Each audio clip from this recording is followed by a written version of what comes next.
Hey everyone, welcome back to the Worldview Minute. As we look at the doctrine of Scripture, we should take a step back and talk about what is often called biblical theology. And biblical theology has really been on the rise. It's been a focus and an emphasis of so much of New Testament studies, Old Testament studies, preaching, teaching, which is a good thing.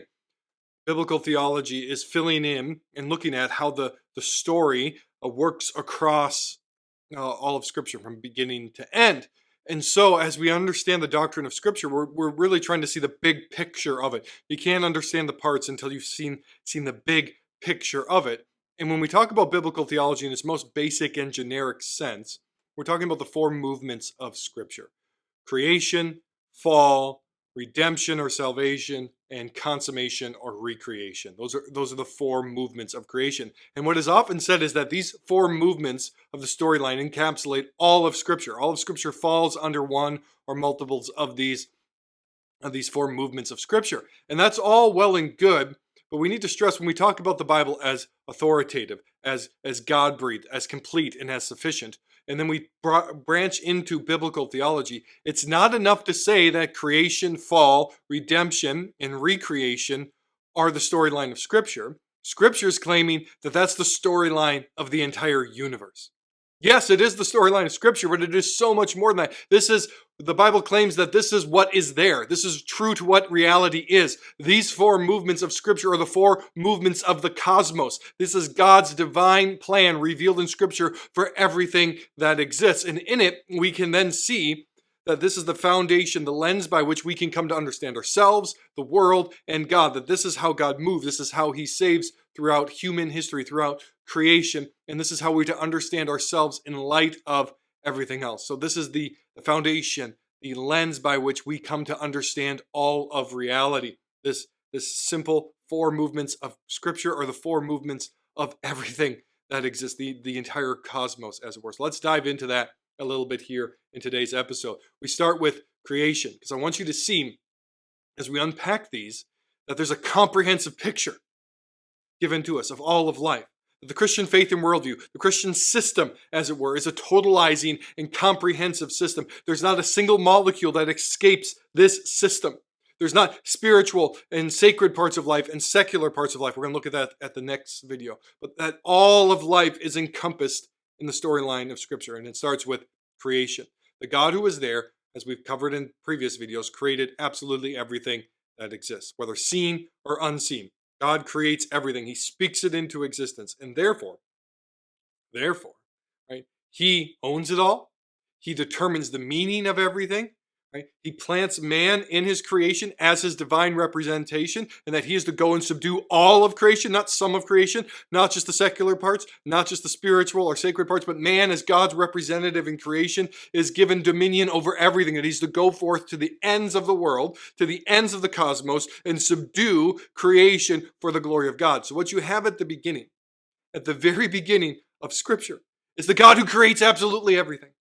And the God who creates man in His image to rule over absolutely everything.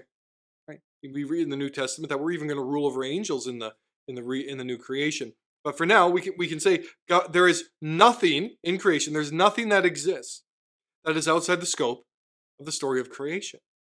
Right? To exist is to be created. So the Christian worldview starts with this foundational assertion that God created everything. Right? God provides meaning and purpose and definition of everything that exists. You don't get to define it. I don't get to define it. We may discover the definitions God has given to it. He reveals that to us through general revelation and special revelation. But we have this comprehensive, totalizing beginning. God made everything, and He declared that it was very good. Right? The creation is not to be escaped, but it is very good. The second movement of Scripture and of the universe is the fall. And man, as God's representative, over God's good creation, chooses rebellion, chooses to seek his own power. And so God curses the serpent, the angelic realm, we might say, demons and Satan who fall. Sin impacts that. He curses the woman and the man. Humanity, his representative, both male and female, both equally bear His image and are both equally cursed. And then He curses the ground. He curses the cosmos. He curses the creation. That everything now groans under entropy in the fall. Its creation has been subjected to futility, Romans chapter 8, against its will. So you have a totalizing beginning, And then the fall answers what's gone wrong. Every worldview, every system has to say, well, what's gone wrong? What needs to be fixed? Well, sin. We have a moral universe. The problem at the heart of the universe is moral, that man has chosen rebellion, and this sin and its impact is absolutely pervasive. There's nothing that it does not touch besides God, right? There's nothing that it does not touch. The angelic realm has fallen. The unseen realm has fallen to an extent. The seen realm has fallen. Man is totally depraved, not as bad as he possibly can be. There's no aspect of humanity that has not been stained and ruined by the fall. And so, totalizing beginning, totalizing problem, comprehensive. Everything's touched, everything's covered by the fall. The next stage of Scripture and of the universe is redemption. And in Genesis 3:15, we have the first gospel message, that someone will come from the seed of the woman and crush the head of the serpent.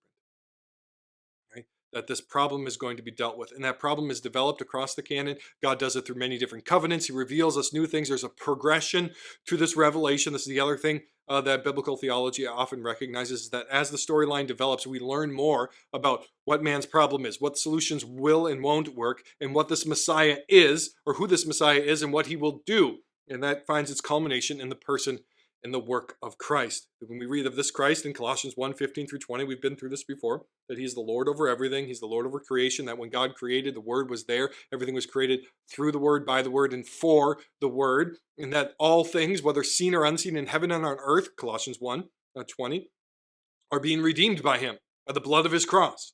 So this redemption, just like the beginning, just like the fall, this redemption is totalizing. It will touch all of the universe. Again, Romans chapter 8, creation itself longs and is groaning for this deliverance from this futility it's been subjected to. So, beginning, totalizing, problem, totalizing, solution, totalizing, and then we have the consummation or recreation, that God is making or remaking the universe better than it was before, in that it is now made permanently perfect through the work of Christ. Or if you fast forward to the end of Scripture, Revelation 21 and 22, you read that God is making some things new. No, he's making all things new. He's making all things new through Christ, who reigns over everything, that everything is being subjected to his authority underneath his feet, and that he is making all things new. And you have this picture of this Eden and heaven descending upon earth again, God dwelling with man again, and creation being made perfect throughout the ends of creation, through all the galaxies and universes that we know, are made perfect, renewed forever through the blood of the cross of Jesus Christ. That all things are being reconciled to him, whether seen or unseen, whether in heaven or on earth. Totalizing, comprehensive, beginning, middle, and end. This is the Christian worldview. This is the movement not only of Scripture, but it is how we are to understand ourselves, our life, society, world history, science. Everything is understood upon this foundation and through this lens. That God created everything, that everything was impacted by man's fall into sin, that God is redeeming all things through Christ, and everything will be redeemed and made new through the work of Christ. This is the totalizing, integrative system of the Christian faith and worldview. And you have to see here, nothing is excluded from it. Nothing is not touched by these four movements. And so when we talk about Scripture being sufficient, being authoritative, and all of those things that it is, and complete, we are also need to see that that storyline is meant to be applied.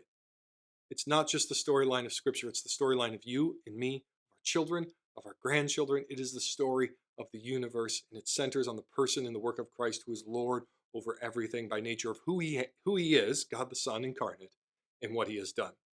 I encourage you to like, comment, and share in this video as we continue to unpack the Christian worldview, while one video at a time, showing that Christ is Lord over absolutely everything.